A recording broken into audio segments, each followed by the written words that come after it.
ഇറാന്റെ ആക്രമണത്തിൽ കൊല്ലപ്പെട്ടുവെന്ന പ്രചാരണങ്ങൾക്കിടെ പുതിയ വീഡിയോയുമായി ബെഞ്ചമിൻ നെതന്യാഹു സ്ത്രീകളോട് സംസാരിക്കുന്ന വീഡിയോ ഔദ്യോഗിക അക്കൗണ്ടിൽ തന്നെയാണ് നെതന്യാഹു പങ്കുവച്ചത്.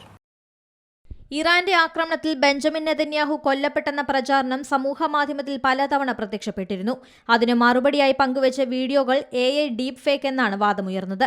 അതിനിടയിലാണ് പുതിയ വീഡിയോ പുറത്തുവരുന്നത്. സ്വന്തം വീഡിയോ ഔദ്യോഗിക അക്കൗണ്ടിലൂടെയാണ് ഇസ്രായേൽ പ്രധാനമന്ത്രി പങ്കുവച്ചത്.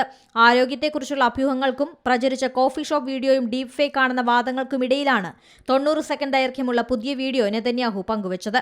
സൈനിക വേഷത്തിലും അല്ലാതെയുമുള്ള സ്ത്രീകളോട് നെതന്യാഹു ചിരിച്ചുകൊണ്ട് സംസാരിക്കുന്നതാണ് വീഡിയോയിലുള്ളത്. കുന്നുകളും പ്രകൃതി ഭംഗിയുള്ള സ്ഥലങ്ങളും പശ്ചാത്തലത്തിൽ കാണാം.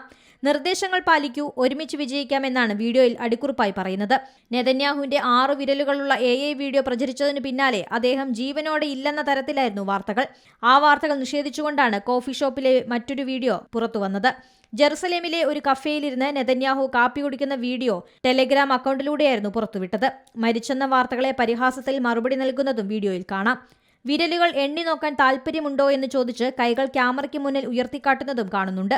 എന്നാൽ ആ വീഡിയോകളെല്ലാം AI നിർമ്മിതമാണെന്ന വാർത്തകളാണ് വരുന്നത്. ഇതോടെ നെതന്യാഹു ജീവിച്ചിരിപ്പുണ്ടോ എന്ന സംശയം ഉയരുന്നതിനിടെയാണ് പുതിയ വീഡിയോ പുറത്തുവന്നത്. International desk C Malayalam news. ഏറ്റവും പുതിയ വാർത്തകളും വിശേഷങ്ങളും വിരൽത്തുമ്പിലറിയാൻ സി മലയാളം ന്യൂസ് എല്ലാ ഡിജിറ്റൽ പ്ലാറ്റ്ഫോമുകളിലും ലഭ്യം.